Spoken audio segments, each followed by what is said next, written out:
All right.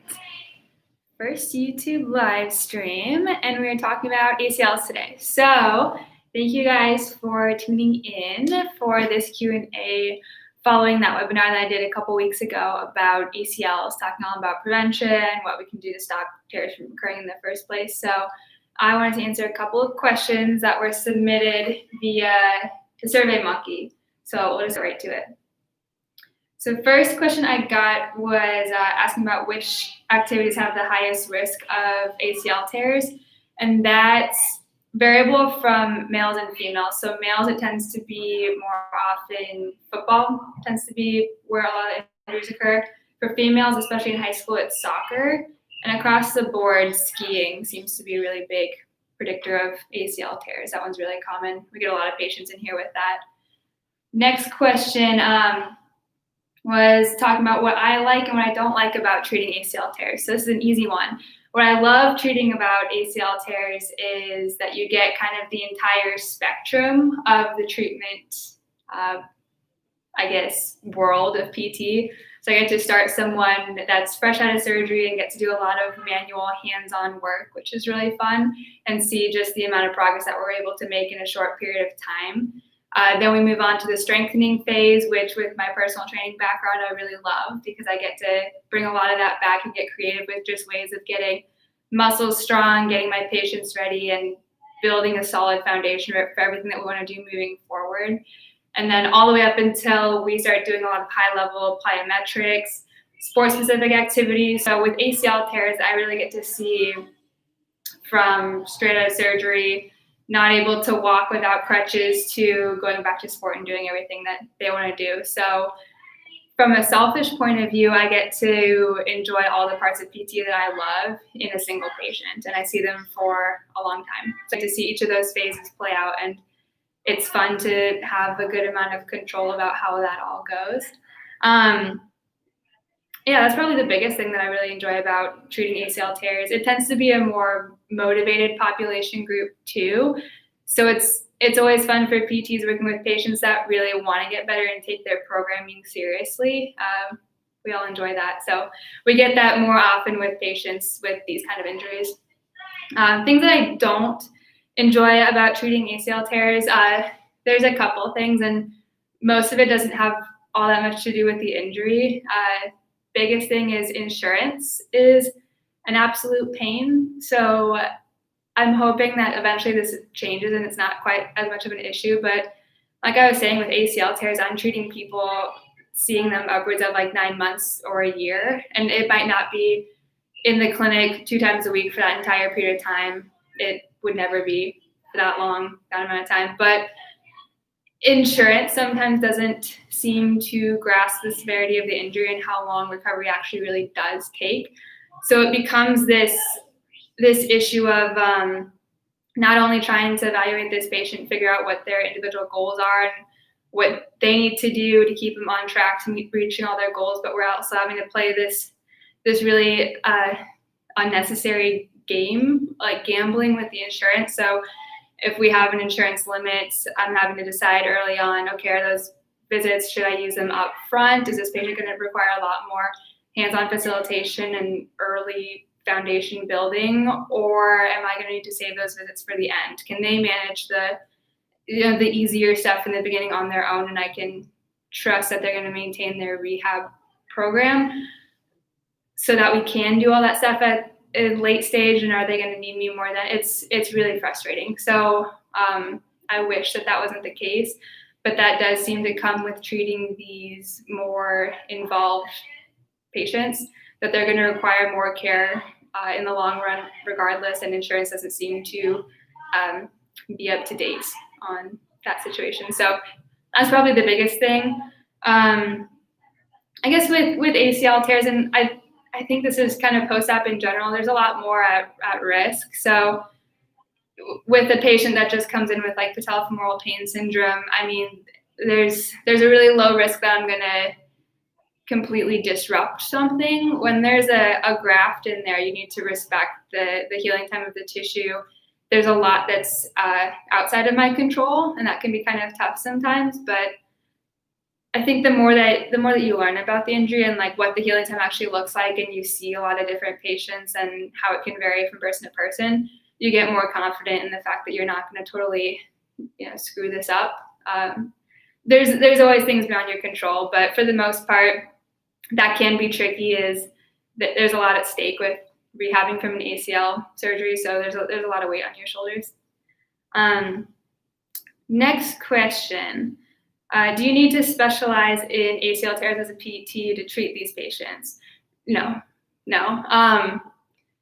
Well, yes and no. So all PTs, we know how to pick up on movement dysfunction. We know how to strengthen muscles that need to be strengthened. So no, I don't think you need to solely work with ACL tears to treat patients with ACL tears, but you do need to be aware of the research and things that are changing, because a lot is changing and a lot changes really quickly.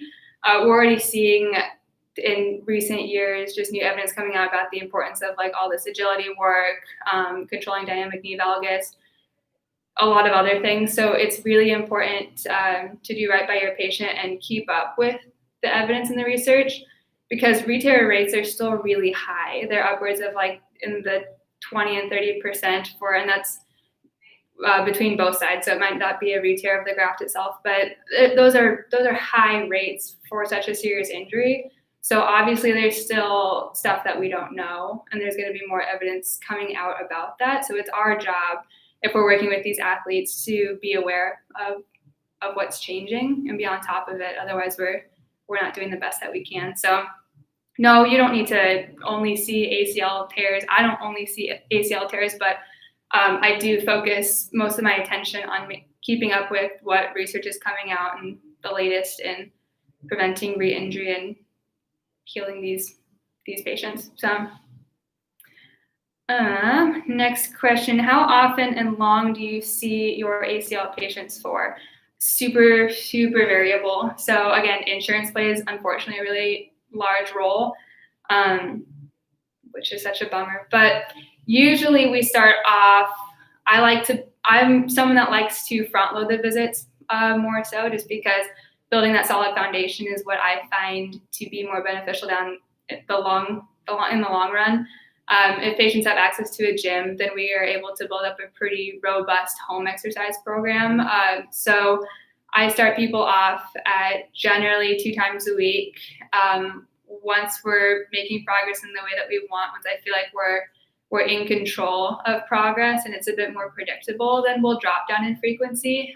And that varies so much from patient to patient, because if I know someone's not going to be diligent with a home program, I'm not comfortable with having them just come in once a week if all these other measures aren't in place. So it's super variable. As far as how long I'll see them for, I have a pretty strict no returning to sport prior to that 9-month mark.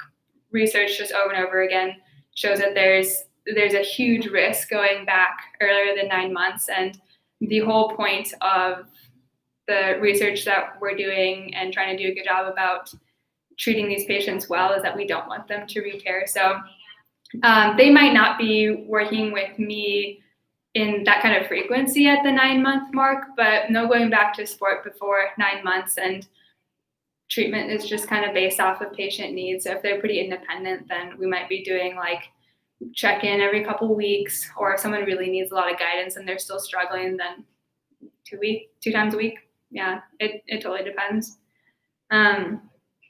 This is a specific question to someone's current ACL tear. So I tore my ACL in 2016 and had it repaired with a hamstring graft. I retore it in 2018 and have a patellar tendon graft, completed PT, but I'm worried about tearing again. Do you think that this is likely? No, I don't have a super straightforward answer to that. It totally depends on how diligent you were with your rehab program and maintaining strength and all the training that you did in PT. To provide any kind of like consolation, a patellar tendon graft is stronger than that hamstring graft you got in the beginning, so you can take some solace in that. The integration period for the graft is about 2 years. You'll be pretty strong, but again, I can't make any promises. So keep up with, make sure you're really strong. And yeah, fingers crossed for you. Next question, what graft would you choose? So I'm assuming that this is if I had my own ACL tear, which knock on wood, I really hope that I don't. But I thought about this before, and I think that I would go with a hamstring graft, just because I am not a big cutting athlete, so I don't really require the strength of a patellar tendon graft with the knee pain that comes along with it sometimes. So I would probably, for myself, go with the hamstring graft, just because I do need to do like some kneeling at work that I wouldn't really like having a huge incision on the front of my knee for, but that, or maybe a quad tendon graft. There's some good evidence coming out about that, but I'd like to see more. Again, emphasizing with this, it's super individualized. So if you're a high-level athlete or doing a lot of jumping, cutting, pivoting, you might need a stronger graft than a hamstring graft. But personally, I would do a hamstring graft. How long is the total healing process? This is another loaded question. So healing is really relative. Healing in terms of you're able to walk and go on hikes without pain will be a lot shorter than you're playing basketball without any restrictions. So again, general healing times, that 9-month mark for return to sport, earlier is not better. Pretty much most re-tears, it's way more likely within the first 2 years. Again, that doesn't mean that you're sitting on the sidelines and you're coddling your knee for 2 years, but keeping in mind that it takes about that long for your two sides to be similar in strength. The healing time question is a tricky one, just because it totally depends on patient goals. So if you're looking to get back to a high level activity, prepare to put in a lot of work and for it to be a longer timeline. But general rule of thumb, 9 months, if we want a more straightforward answer. But talk to your PT about it, because I'll have a better idea with the kind of limitations that you're presenting with, what your personal goals are, and what their rehab goals are for you. Moving along, do you see ACL tears just in athletes? No. The first ACL tear that I treated during my actual PT careers out of rotations was a workers' comp case, which was really interesting because it was kind of a freak accident. The patient had stepped down from a truck holding a bunch of catering equipment, ACL blew. And it's weird because a lot of the ACL tears that I see are athletes. So it's someone with skiing, playing ultimate frisbee, things like that. But occasionally you'll get kind of just the random, I planted my foot wrong. I stepped down from a truck at work and tore my ACL. So that's where that healing time comes into play, is, that guy has to do a different amount of work than someone that's going back to basketball. So it affects your whole rehab process, because we weren't working on a crazy amount of cutting, but we still have to work on the strengthening, balance, and then, working on kind of the distraction. So he has to be aware of where his knee is at and be able to control things when other things are happening outside of his control, because it sounded like with his work that was a frequent occurrence. So yeah, I don't just see athletes with ACL tears. It's mostly, but every so often I'll get that kind of random tweaked it workers' comp case. Do you recommend wearing a brace? So in the beginning of right after surgery, that's up to your surgeon. Listen to their recommendations. So if they've got you locked in a brace, especially if you've had a meniscus reconstruction, or meniscus repair, then they'll probably lock you in within a certain degree of motion and maintain their precautions. That's not my call. And that's usually for anywhere from 6 to 10 weeks. As far as bracing after you've recovered from an ACL reconstruction, it's up to you. My stipulation is if you don't want to be wearing the brace when you're playing a sport later, then we're not wearing the brace. Or if you do not want to wear the brace when you're playing sports later, we're not wearing the brace in rehab. And same goes if you are planning on wearing a brace while you're playing sport, then we will wear the brace with everything you do in rehab. I want you to be used to what that feels like if you do go the brace route. And all the movements that we're doing in here, you should be comfortable with what that feels like. So I don't really have a preference. That's more ball is in your court, but it is going to affect how we do treatment. So, yeah. Final question. Thoughts on the 90% rule?